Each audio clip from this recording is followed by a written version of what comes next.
da Vitrice também, eu tô com eles aqui no Insta. E para quem preferir, eu vou torcer para que a nossa internet dê conta. A gente vai falar sobre o perfeccionismo. É uma condição... Só um minutinho aqui. Isso, melhorou um pouquinho. Então, a gente sabe como que é difícil conviver com quem é perfeccionista. Eu mesmo tenho um dedinho de perfeccionismo, porque, né, pela teoria do Eneagrama, eu sou Eneatipo 2. O Eneatipo 2, ao mesmo tempo que ele é o amor do Eneagrama, né, ele também tem a asa 1, que é o perfeccionista, e tem a asa 3, mas a asa 1 é o que nos interessa hoje, é o perfeccionista. E eu sei um pouco disso porque eu fui por bastante tempo uma asa 1 bem forte, então eu tinha os meus protocolos de certo e errado, como que pode acontecer e como que não deve acontecer. Boa noite a todos aqui na Vitrice, a Amanda, a Dona Inês, a todos que estão chegando aí. A gente vai dando aquele tempinho inicial para aguardar as pessoas irem chegando. E bom, feliz aniversário pro seu Tiquinho, viu? Eu vi a foto hoje que você postou. Essa pandemia não deu nem pra gente fazer festança, né? De reunir os amigos e tudo mais. Mas que bom, tá todo mundo com saúde, né? Que bom que o seu Tiquinho tá lá, firme e forte, tá bom? Beijo pra ele, beijinho pra ele. Então a gente vai falar sobre o perfeccionismo. E a gente sabe que o perfeccionista busca o quê? Tudo ele quer que seja perfeito.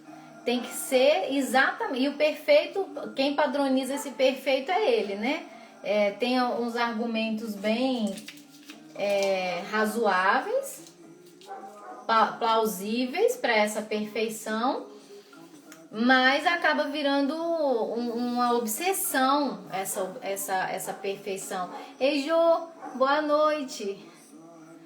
Então acaba virando uma obsessão, e se você é perfeccionista, é bem possível que você queira ser aquele profissional perfeito, aquele pai, aquela mãe perfeita.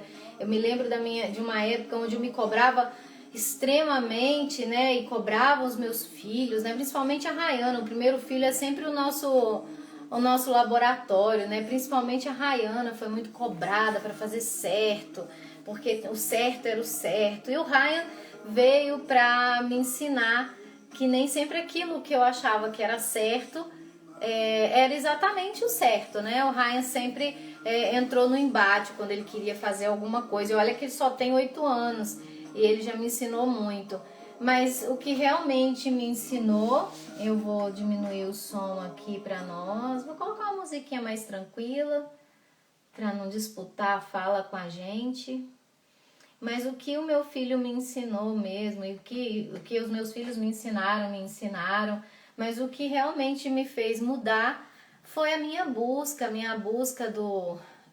da minha essência, daquilo que realmente valia a pena, para eu não ficar torturando as pessoas que eu convivia com elas e nem torturando a mim mesma, porque era um padrão de exigência muito alto o tempo inteiro, né? E muitas vezes eu sentia medo de não ser boa o suficiente. Isso me impedia. Eu não sei se para vocês faz sentido o que eu tô falando, mas isso muitas vezes me impediu de fazer, de realizar coisas por medo de não dar conta, porque o meu padrão tinha que ser sempre muito o topo de tudo, né? Se eu não tivesse o material perfeito, o tempo perfeito, se eu não tivesse lido 10 livros para falar sobre um assunto, eu não teria esgotado aquele assunto, e isso me causava um cansaço tremendo, uma angústia tremenda. Uma outra coisa também que quem é perfeccionista vai saber identificar é a tal da raiva, né? Por que as pessoas não fazem as coisas com o compromisso que eu faço? Eu sempre me perguntava isso, que as pessoas que buscam a perfeição, né, são os perfeccionistas, elas se perguntam muito isso e tem raiva de quem não busca, né? E às vezes, assim, quem tá aí entrando agora fala, eu não sou perfeccionista, pra mim isso é balela.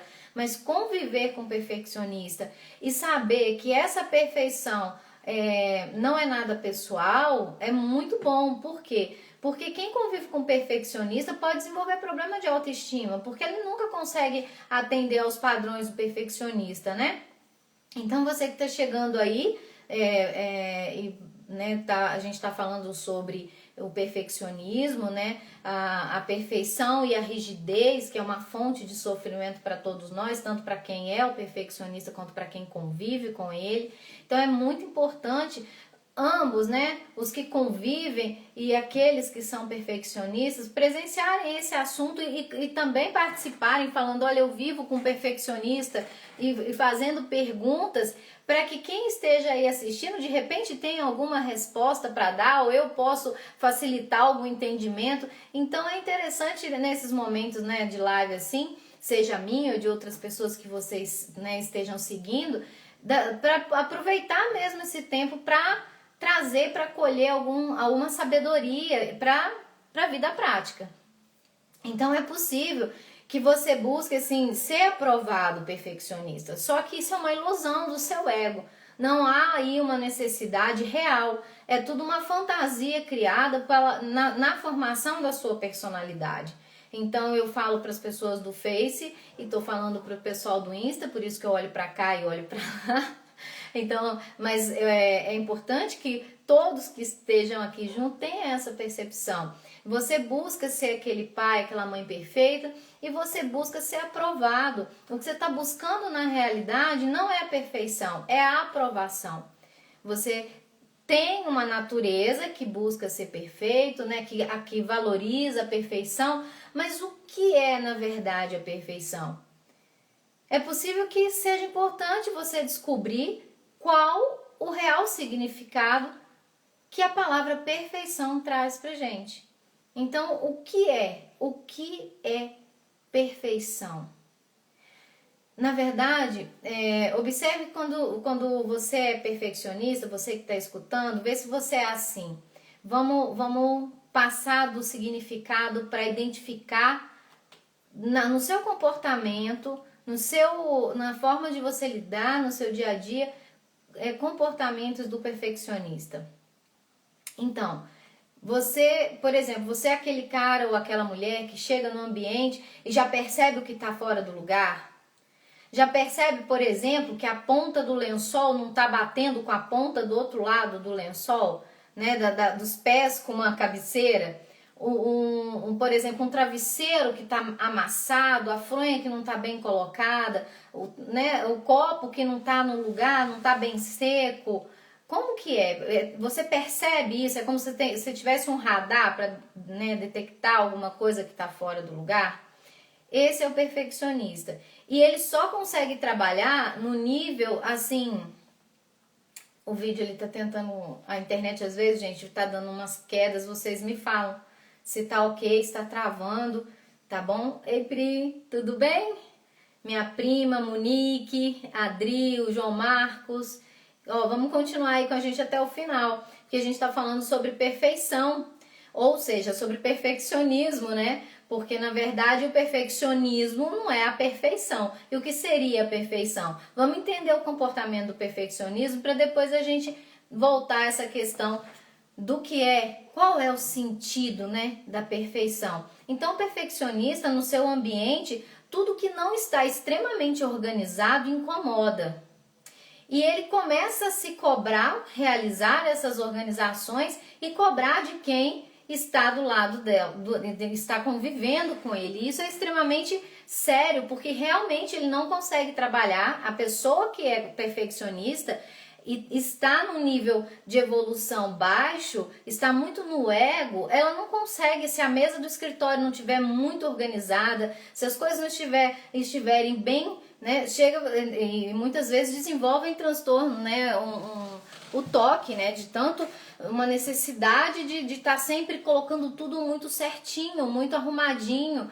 E isso começa a causar o quê? Sofrimento. Você não consegue sair, você não consegue o que você faria rapidamente. Você às vezes deixa de fazer porque não terminou um serviço anterior, porque não estava ainda perfeito dentro dos padrões, né, de perfeição que você se impõe. E esse é o perfeccionista. Esse é o perfeccionista que tem um comportamento quando as coisas não saem como ele gostaria. Como que é o comportamento? O perfeccionista tem raiva. Ele é um ser crítico. Ele começa a jogar na cara das pessoas aquilo que ela não dá conta de fazer. É por isso que eu falei no início que quem convive com perfeccionista não dá conta às vezes, da autoestima, né? Começa a ter problemas com a autoestima, porque peraí, não consigo fazer nada bem e acaba acreditando naquilo de tanto escutar, né? Que o perfeccionista vai falando que ele não tá dando conta de fazer nada perfeito e bem feito, que ele começa a ter problemas. Será que eu não sou bom o suficiente mesmo? Será que eu que tenho o problema, não é a pessoa que é exagerada? E isso traz problema para quem você está convivendo, seja no ambiente de trabalho, se você coordena uma equipe. A equipe vai ter muito problema com o patrão, com o gerente, com o superior, porque tá sempre tenso, ele nunca satisfaz, né? Nunca tá bom, então começa a perder o estímulo, a vontade de fazer, de realizar as coisas. Então, esse comportamento crítico, o tempo inteiro cutucando as pessoas, falando o que deve ou não deve ser feito, porque não tá muito bom ainda. E aí fala assim, não, mas eu falo com educação. Mas tem uma coisa no perfeccionista que a raiva dele extravasa no semblante. Quando alguém faz alguma coisa errada para o perfeccionista, isso muitas vezes eu controlo em mim ainda, quando é uma coisa que eu me importo muito, que eu gostaria que fosse feito naquele padrão, eu começo a falar na intenção de dizer, olha, eu não gostei. Mesmo que eu comece, não, tudo bem, mas a pessoa que está do outro lado, ela percebe que não está tudo bem, né? Que não saiu do jeito que eu queria. E isso é um trabalho contínuo. Eu percebo quando eu estou fazendo isso. Antes eu não percebia e me achava no direito de falar, pô, você não sabe o que está fazendo, olha aqui. Eu começava pela crítica, para depois eu consegui fazer um elogio pelo trabalho que estava sendo feito. Então, depois que eu conseguia fazer um elogio pelo trabalho que estava sendo feito, mas sempre eu começava pela crítica. Então, é um comportamento que cansa quem convive com a gente, sabe? É extremamente desmotivador. Então, o que acontece? Como que você faz isso? Você tem capacidade, por exemplo, às vezes eu lembro quando eu comecei a fazer as constelações familiares e eu comecei a organizar o coffee break. Eu ia mais cedo, eu mesmo fazia o coffee break. E a minha mãe um dia apareceu lá. A mãe falou comigo assim, nossa, que coisa bem feita, nossa. E pra mim, gente, tava cheio de defeito, sabe? Eu queria mais perfeito. E aí eu não deixava ninguém fazer, era eu. Só que como as coisas começaram a acontecer e eu estava trabalhando muito durante a semana, falei, Juliana, você precisa trabalhar esse perfeccionismo. E aí foi quando eu fiz o Enneagrama, eu fiz PNL, logo depois que eu me formei em constelação familiar sistêmica, e eu fui me buscando essa medida certa, né? Até para minha saúde mental, para minha saúde física. E é isso que eu convido você que é perfeccionista a fazer, porque eu ainda não sou o Eneatipo 1. Eu fico imaginando as pessoas que são do Eneatipo 1, que são aqueles perfeccionistas mesmo assim, ferrenhos, como que não sofrem? Porque eu já carregava um grande peso, né? Então, às vezes, quando a gente convive com essas pessoas... E aí eu não posso falar essas, porque eu também sou um pouco, né? Mas eu já convivi com pessoas perfeccionistas. Meu pai é Eneatipo 1 e ele é extremamente crítico. Gente, eu lembro que o Eneatipo 1, ele tem assim um radar. E esse radar, ele capta tudo que tá fora do lugar ou tudo que não tá dentro do que ele disse que era para ser feito. Então, um dia eu peguei, acho que uma água, não sei, uma garrafa de água, e ele disse que não queria que levasse aquela garrafa de água para algum lugar. E eu ia levar. Eu tinha uns 17 anos. E ele entrou no ambiente que estava geladeira e eu pegando a garrafa e eu escondi a garrafa atrás da geladeira. Gente, o meu pai saiu, entrou, né? Saiu da porta que ele estava entrando e veio direto atrás da geladeira e pegou a garrafa. Os cozinheiros da cozinha, que minha mãe trabalhava com restaurante industrial, olharam pra mim como quem diz, gente, tem um negócio avisando o seu Luiz, né? O pessoal, depois que o pai saiu, falou, como é que o seu Luiz achou essa garrafa?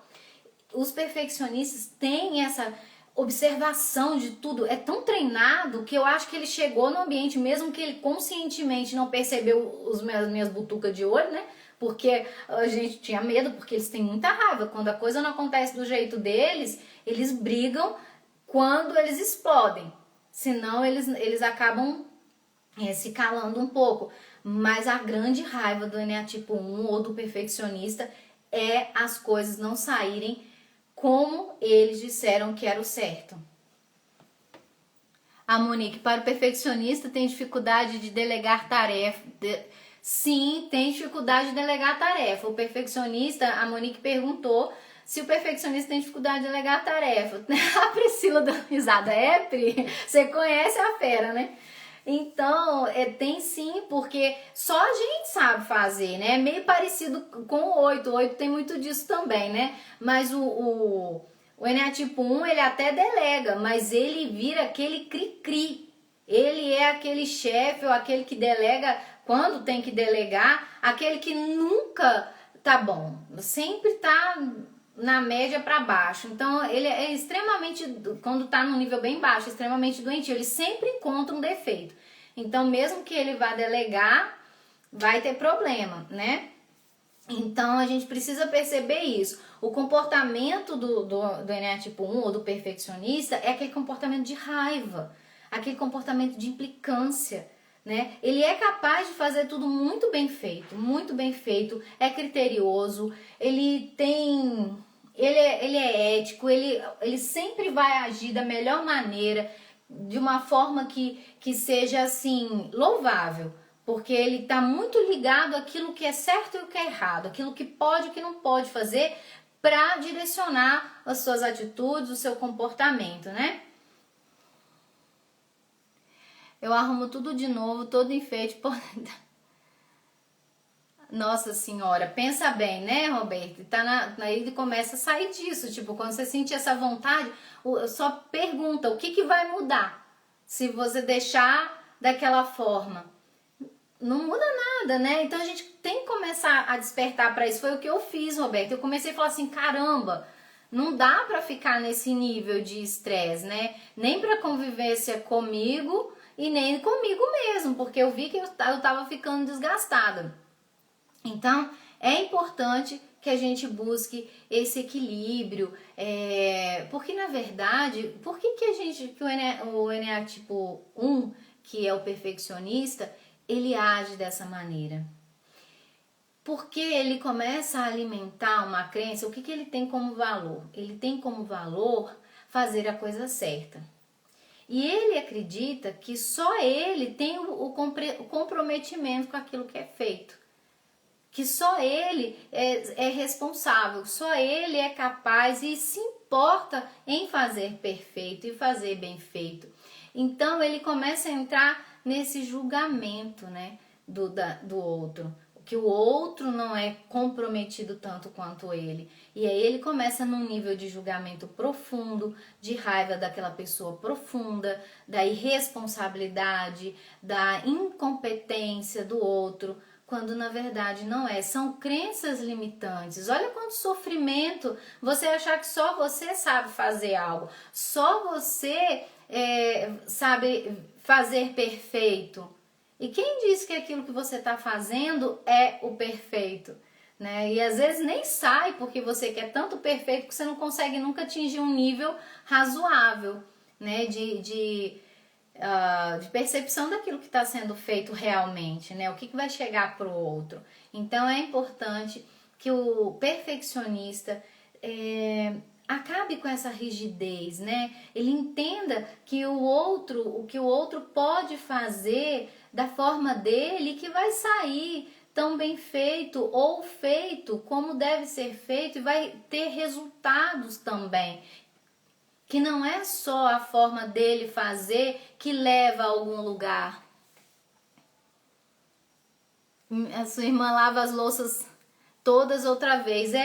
Tem pessoas que têm isso. Você lava a louça e a pessoa vai e lava tudo de novo, né? Você percebe, né? A gente falou do ambiente do perfeccionista, né? Você varre a casa para uma pessoa perfeccionista, daqui a pouco ela vem com a vassoura tirando. Aí você fala, mas você tá varrendo de novo? Ah, é porque tem uns cantinhos aqui e tal que não estão. Vai varrer de novo. Isso é extremamente constrangedor e desmotivador para quem convive, né? Então a gente precisa entender que essas crenças, né, que respeitar regras, que fazer certo, que são valores muito bons, que são necessários para boa convivência social, mas elas não podem ser apenas 80, apenas seguidas sem levar em consideração outros pontos. A gente precisa flexibilizar. A gente precisa entender que o nosso ponto de vista é apenas a vista de um ponto, como diz o Mário Sérgio Cortella. Nós não temos o direito de dizer para o outro que ele não faz algo, que o jeito dele fazer algo é ruim, é insuficiente, quando na verdade pode ser que não seja. Pode ser que ele faça de outra maneira, que os resultados não sejam exatamente como você esperava, mas são tão bons quanto.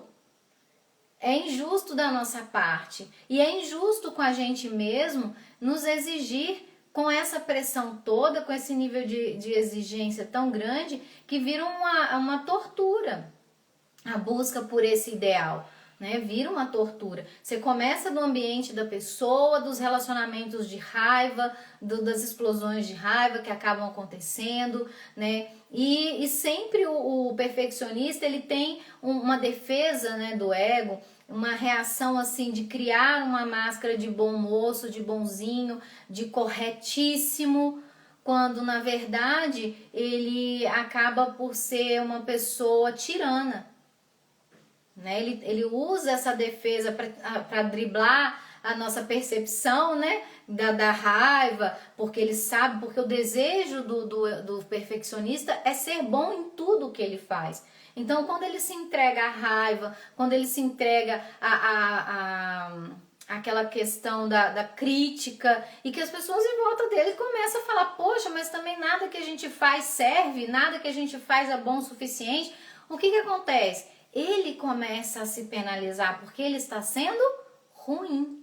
E aí ele não quer ser ruim. Então ele busca uma forma de virar o jogo para te colocar como responsável daquela dor toda e ele ficar como bonzinho. Ele começa a justificar a sua posição, a se comportar como se ele fosse o homem da justiça, do bem, né?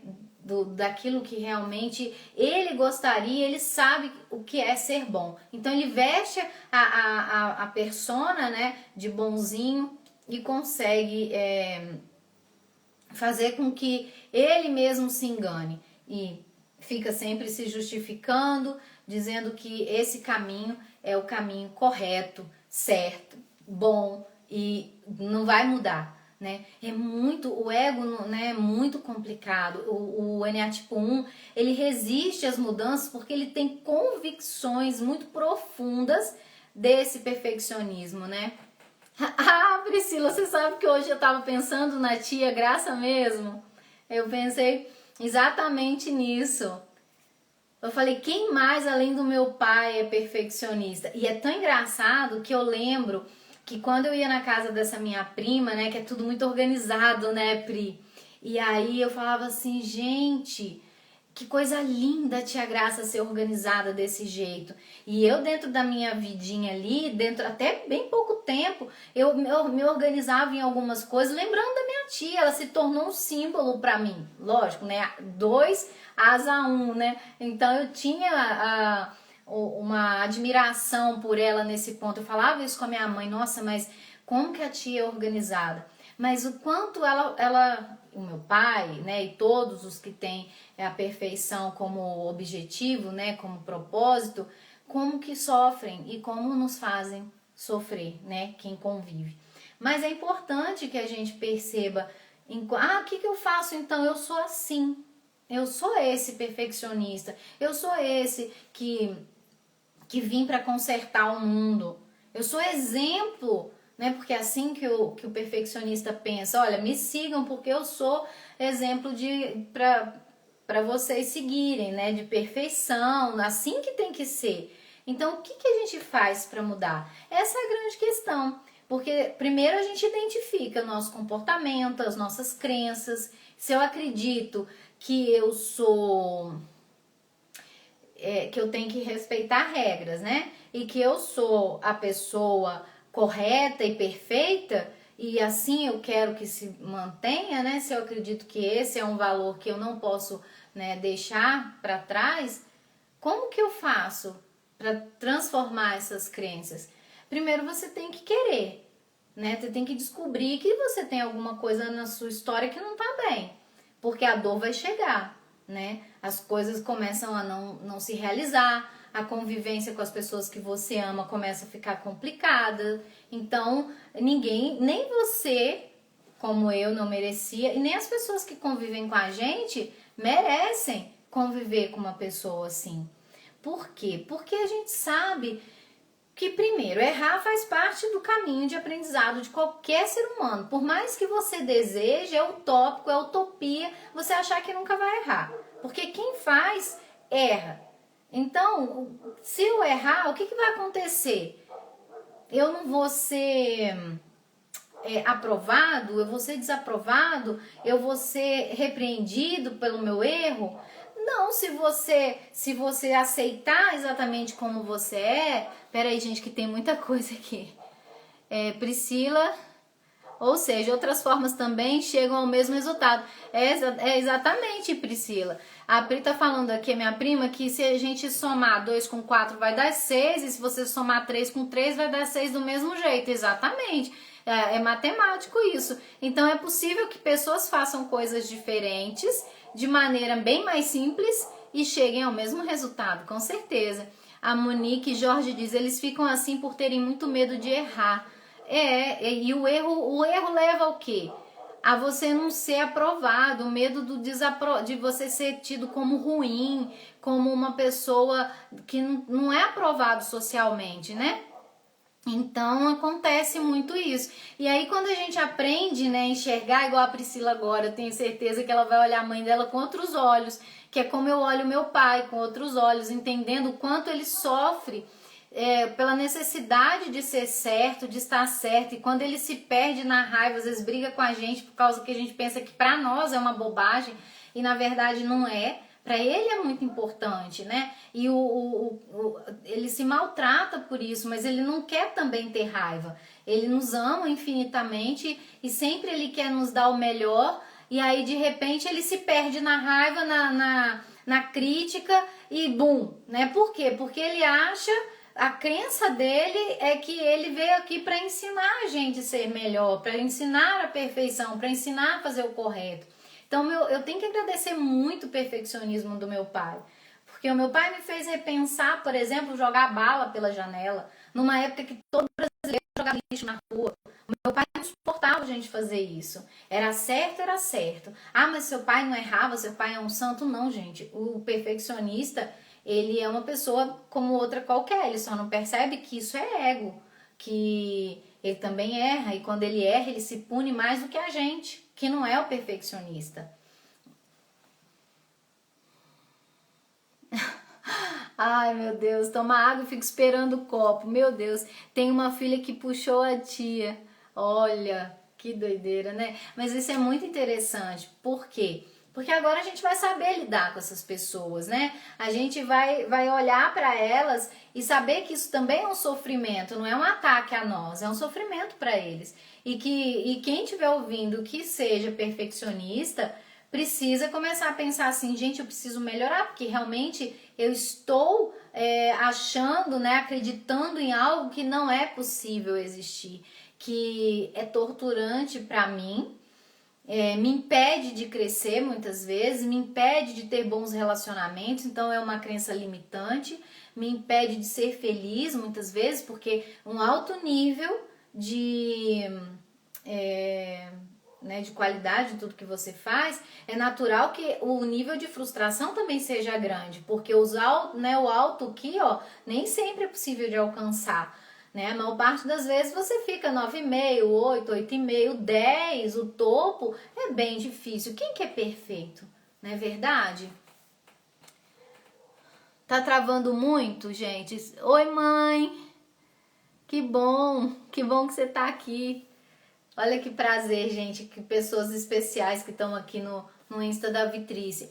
Mas então, falando, né, voltando a falar, essa questão do sofrimento, né, eu pedi até falando do meu pai aqui com todo o amor e carinho e respeito que eu tenho por ele, porque o perfeccionismo dele me fez crescer muito, me fez buscar excelência, até porque para mim ele era referência, eu era aquela que tinha muita afinidade com ele. A minha mãe até fala, puxar saco, né, mãe?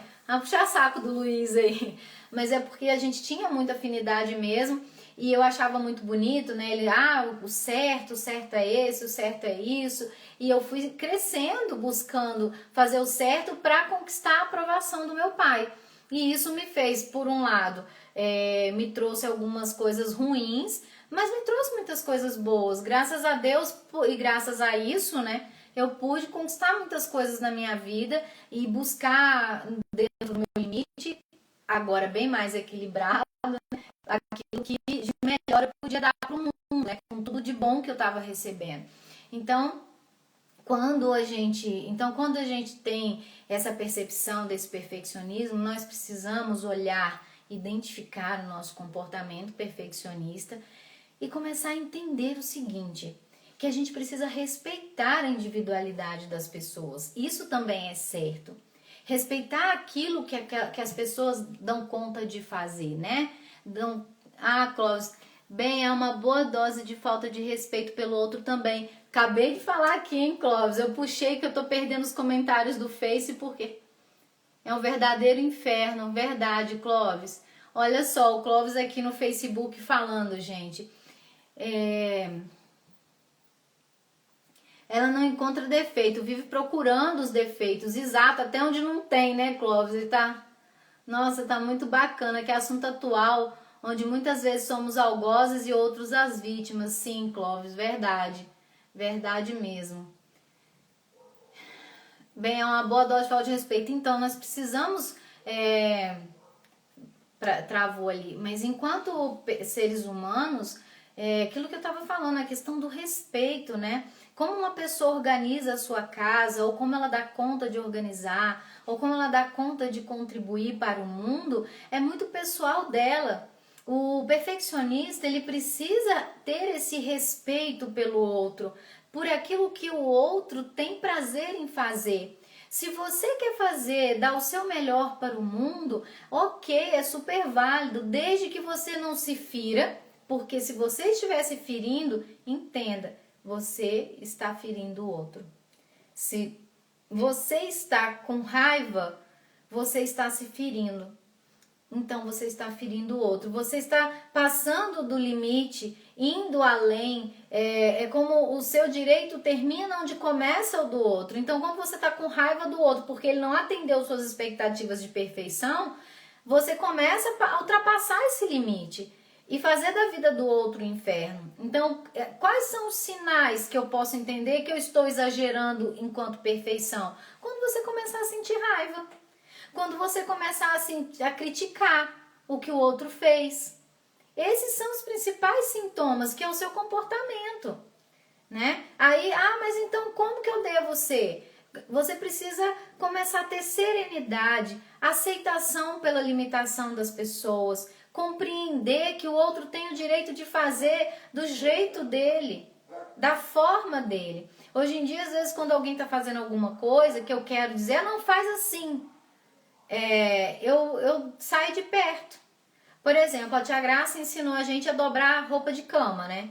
Que tinha que ficar dobrado. E aí a minha mãe ainda ajudou, porque a gente tinha um hotel e aí ela me ensinou para ficar bonitinho, dobradinho. Ela também falava, né, mãe, como que colocava as roupas de cama, as toalhas e tal. A tia Graça tinha um negócio de fazer rolinho também com as toalhas para caber tudo arrumadinho. E aqueles pedacinhos de acabamento da toalha fica para os fundos. O rolinho lisinho fica para frente. Então até hoje eu faço isso, gente. E aperto os rolinhos para ficar bem certinho, meço as pontinhas da toalha quando eu tenho tempo. Quando eu não tenho tempo eu faço um rolinho de qualquer maneira, não vou dizer que eu gosto não. Tá, não é tudo, mas eu faço de qualquer maneira e já coloco lá.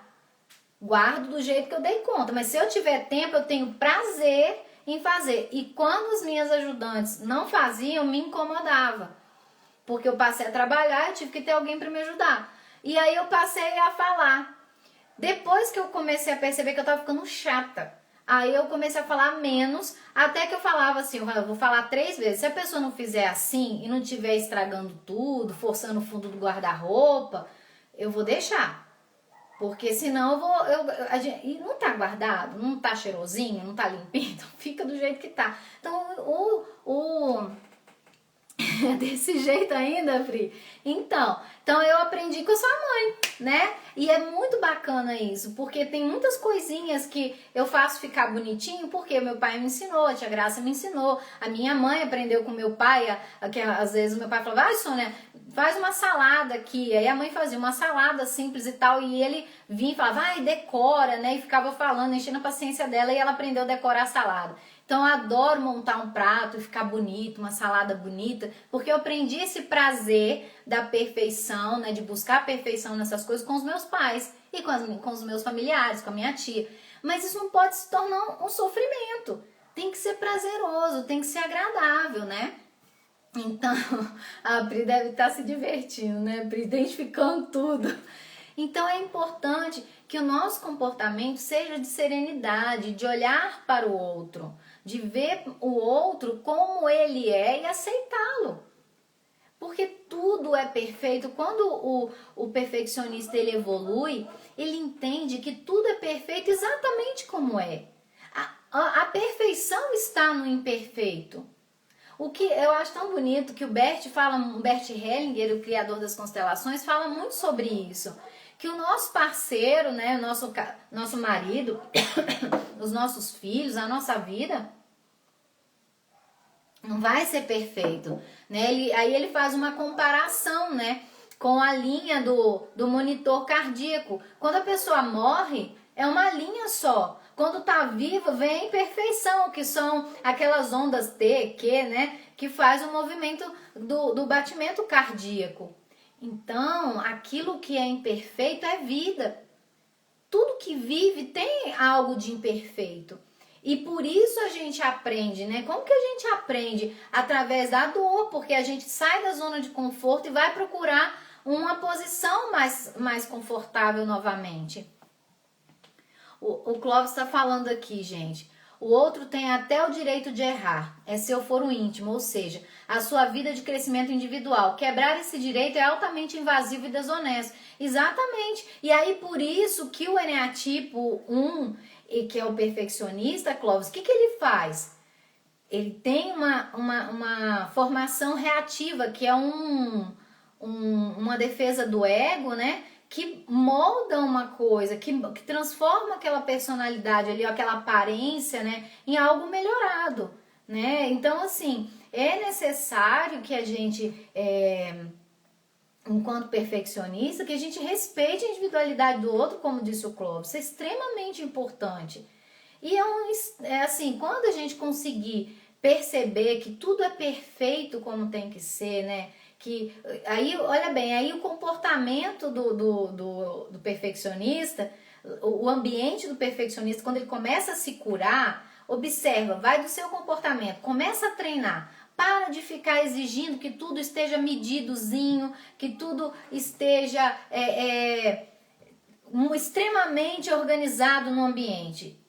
Começa a se perceber. Quando você começar a organizar demais, não, calma, não tem problema. Conversa com você. O seu ambiente já vai começar a ficar mais tranquilo, né? Você vai começar a ter uma aceitação melhor daquilo que deu para fazer, o que não deu, deixa para lá. Toma consciência a partir do seu ambiente. Se você está passando por um momento de estresse, você vai ver que você vai ficar mais perfeccionista. Você identifica aquilo e já fala, olha, eu estou começando de novo. O que está me estressando? E vai buscando esse autoconhecimento. Porque aí você começa começa a encontrar um comportamento de quê? De aceitação, de serenidade, de tranquilidade. Aquela raiva, aquela implicância já não existem mais. Aí você olha assim para tudo que está à sua volta e você já consegue fazer com mais flexibilidade tudo que você vai fazer. Ah, não deu para fazer de um jeito, ah, não tem creme de leite Nestlé, vai o Mococa mesmo, olha eu fazendo propaganda aqui, mas enfim, dizendo que um é melhor, outro é pior, enfim, né, porque Nestlé tem aquela história já, então a gente tem que ter essa flexibilidade, se não pode ser o 100%, seja 70%, mas que seja, né, tem uma frase que antes feito do que perfeito, né? Que você faça as coisas, mesmo que não seja perfeito, mas que fique feito, que aconteçam, né? O tempo tá voando, tá mesmo, Clóvis. Então, quando você vai subindo, você começa a evoluir, você começa a acreditar em outras coisas. As suas crenças mudam. E quando você mudar essas crenças, aí vai ser muito mais fácil você não ter um comportamento, né, um comportamento perfeccionista, não ter um ambiente onde você sofre com isso, porque você vai mudar a raiz do problema, você já vai começar a acreditar em outras situações, você vai começar a acreditar que a gente vive no imperfeito, só que no perfeito e numa perfeita imperfeição que fala, que é como tem que ser. A gente vai acessar, através dessa crença, a gente começa a entender que o todo, o caos, tudo que acontece no universo é como tem que ser. Para que as coisas evoluam, para que as pessoas evoluam, para que as pessoas cresçam e aprendam dentro do seu caminhar, do seu tempo de evolução. E aí a gente vai acessar uma consciência desse todo maravilhoso, de percepção da beleza da evolução, né? Esses dias eu estava com meu filho ali fora e aí eu olhei as sementes que caem da árvore do vizinho na areia, assim, que a gente tem um pedacinho de areia. De repente eu fui olhando, tinha uma semente já nascendo. Depois tinha uma semente mais aberta, assim, já virando uma folhinha. E depois já tinha uma que tinha realmente crescido mais. Eu falei, nossa, Raia, olha que legal. Aí ele olhou a semente e falou, nossa mãe, é isso essa semente? Eu falei, aí depois vai virar aquela árvore imensa lá. Olha que lindo, como é que são as coisas, né? Tão frágil, depois vira essa árvore imensa. Ele ficou maravilhado. E depois eu fui meditar, eu fui fazer yoga e meditar e ficava lembrando daquilo e pensando, gente, nós todos somos, né? Nós somos uma semente que passamos pelas dificuldades e vamos rompendo as dificuldades e um dia nós seremos uma árvore frondosa, ou seja, seres humanos bons, amorosos, conectados com o todo, sentindo tudo, o sol, o calor, a chuva, o amor, o vento, tudo junto, né? Aquilo, aí eu expandi a consciência na hora da meditação, aquilo me veio com tanta alegria, com tanta amorosidade. Foi tão bonito aquele momento de meditação que é exatamente isso que acontece com o perfeccionista. Quando ele passa a ser a perfeição em si, ou seja, a sua essência, ele entende que não tem como você exigir que uma semente seja uma árvore frondosa. Então, se você já é uma árvore frondosa, seja. Mas perceba que enquanto você estiver exigindo de uma semente que ela seja uma árvore frondosa, você vai estar numa situação também de ignorância. Então nós precisamos. Gostaria de mudar, sofro muito. Oi, Elisângela. A Elisângela está falando que gostaria de mudar. É possível. Se você gostaria ou você quer mudar? Isso tem que ser uma vontade íntima e verdadeira. Porque às vezes, Elisângela, eu sei, né, porque somos todos seres humanos e eu passo por esse processo constantemente como ser humano e como buscadora, uma eterna buscadora. Voltou, Lud? A Lud tem saído por algum motivo. Mas enfim, a gente nessa busca verdadeira, a gente às vezes se engana. Às vezes a gente tem medo, ou às vezes a gente ainda se justifica muito para o nosso próprio ego, dizendo assim, Ah, eu tenho razão, mas eu estou fazendo mal para alguém porque estão reclamando de mim, então eu preciso mudar para agradar o outro. Mas no fundo eu tenho razão. Então, desenvolve em você essa busca interior, se coloca à disposição de passar por terapia, que foi isso que eu fiz e eu acredito muito nisso para a gente se transformar. Então o ego, a minha sogra falava muito assim, e ó, cuidado, hein, a mente mente, a tentação tenta. Então a mente mente pra gente. Muitas vezes a mente faz com que a gente justifique tanto e faz esse papel que a gente estava falando.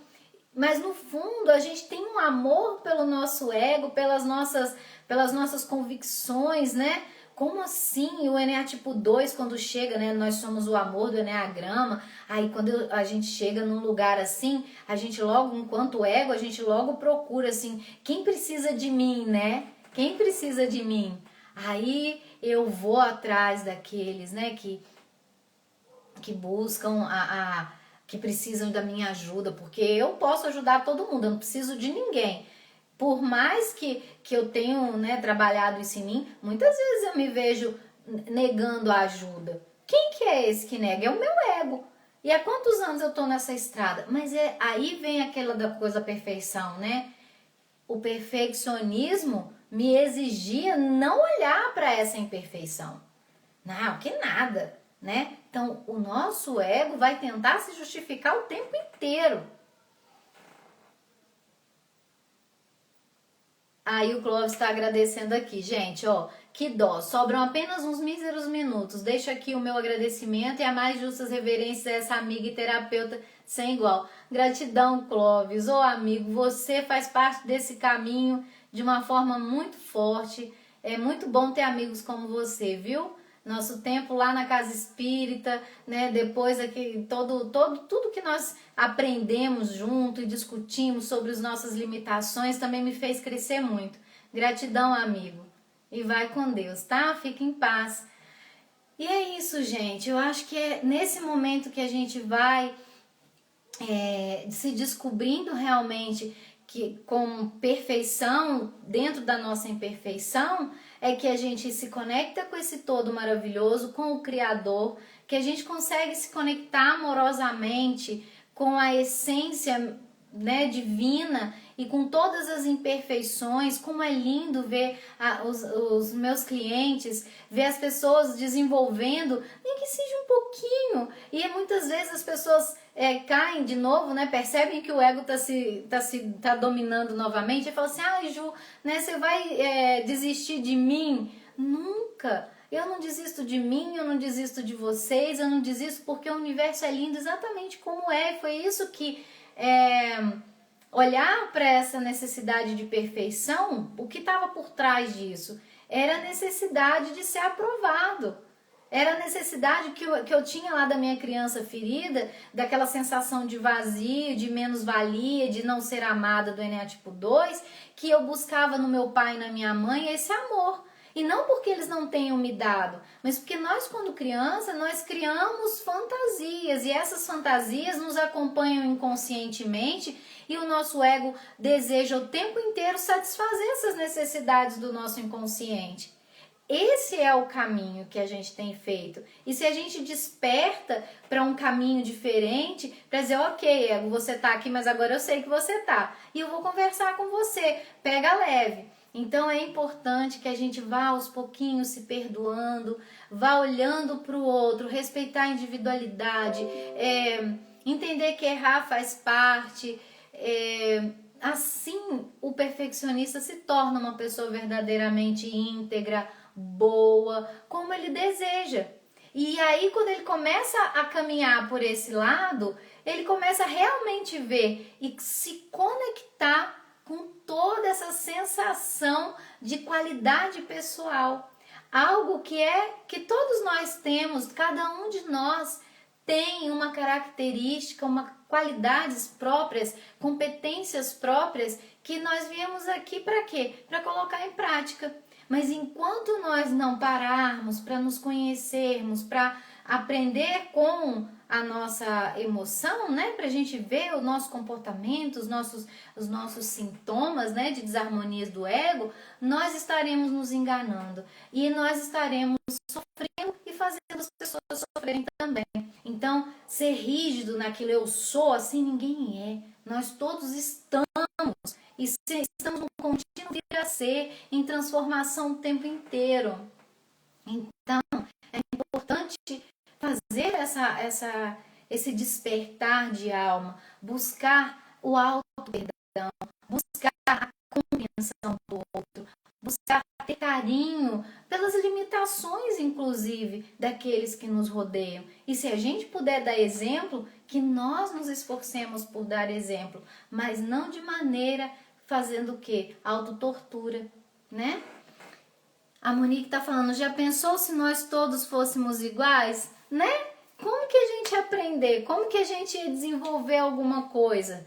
Então é nesse burilar contínuo e constante que nós nos aperfeiçoamos. Então que o perfeccionista possa acessar essa conexão com o todo, esse mestre maravilhoso, né, que habita dentro de cada um de nós, porque assim a gente vai poder ter uma vida mais satisfatória, alcançar aquilo que realmente a gente deseja, que não é atender os desejos do ego, né? Com certeza, intimamente, o nosso grande propósito não é desejo, vou trocar essa palavra, nosso grande propósito é crescer, é evoluir, é expandir a consciência para um nível muito maior do que apenas o eu.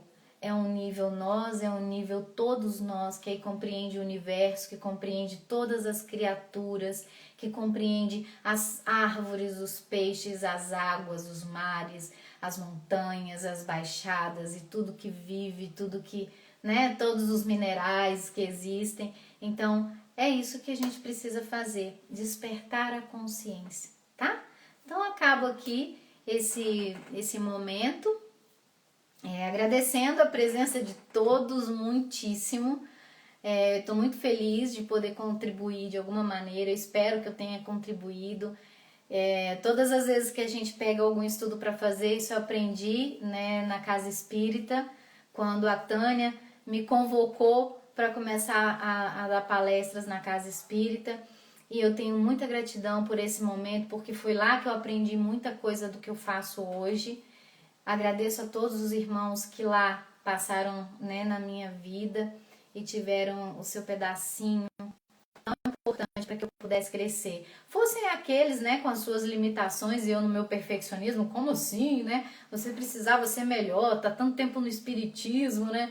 E eu, uma criança mimada, esperando que as pessoas atendessem as minhas expectativas. Então, eu fico feliz de poder estudar, que quando a gente estuda, que é isso que eu aprendi lá, primeiro a gente escuta, depois a gente fala, escuta mais uma vez falando e lê e relê para não esquecer, pensa bem, né? Então a gente precisa evoluir um pouquinho. E assim eu passo um pouquinho daquilo que vem do meu coração, desse ENEA tipo 2 que está aqui, que eu tenho muita gratidão por tudo que eu tenho vivido e presenciado. E aí, vamos viver essa imperfeição, gente. Vamos respeitar a limitação de cada um. As escolhas que cada um fez e às vezes nem foi consciente, né? Mas é uma escolha e cada um na sua experiência.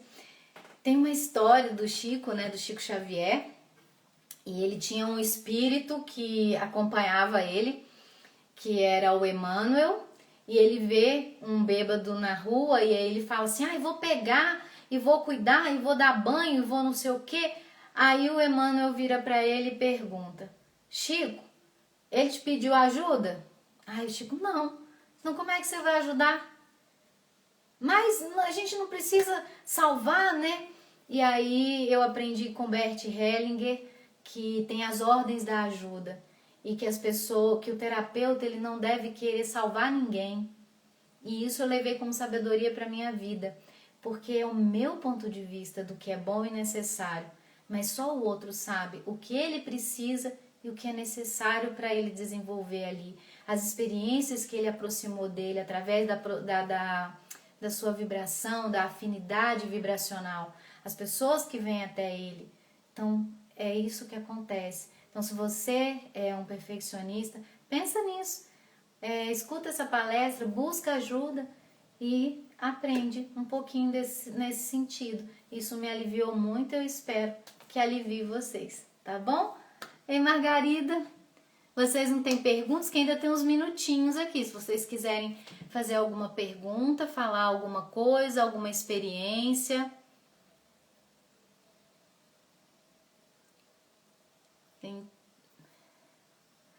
Gratidão, Margot, que bom te ver, viu? Gratidão, Clóvis, gratidão a todos os amigos que aqui estão, muito feliz. Pois é, ela tá aí, mãe. A minha mãe tá falando, Ju, a Priscila apareceu na sua live.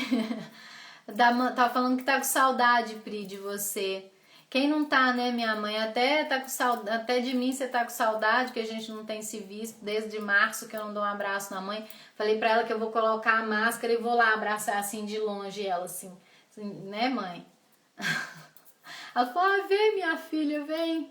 Então a gente tem que cuidar dos nossos entes queridos, né, com amor e carinho e paciência, para essa pandemia passar e a gente ficar bem. A gente também tá sentindo falta, Pri. Se Deus quiser, daqui a pouco vem vacina e nós vamos, aí eu acho que vai ter tanta gente assim, feliz da vida. Gratidão você, Clóvis. Beth, seja bem-vinda. Nós falamos sobre, vai ficar gravado, gente, essa live. Se vocês quiserem, espero que o Insta grave, né, que a Luz tá falando aqui, te amo, Pri. Então, assim, espero que o Insta grave, que às vezes tem problema, mas se não gravar no Insta, o Facebook vai gravar e aí a gente tem como rever e marcar pessoas que a gente conhece, que gostaria, assim, tipo, olha essa live, que bonita e tal, e aí a pessoa vai se beneficiar. Gratidão, John, gratidão pela sua presença, tá? Gente, agora eu tenho que ir, vocês realmente são lindos, eu amo, morro de saudade de todos os amigos e as pessoas que eu nem conheço ainda, que um dia, se Deus quiser, nós vamos nos conhecer. Vamos fazer um grande encontro na Vitrice. Fiquem todos com Deus, com paz, harmonia e com certeza de que tudo é como tem que ser. Beijo, fiquem com Deus. Sexta-feira nós temos uma live que tem um amigo meu, fez um curso de transpessoal comigo lá em São Paulo.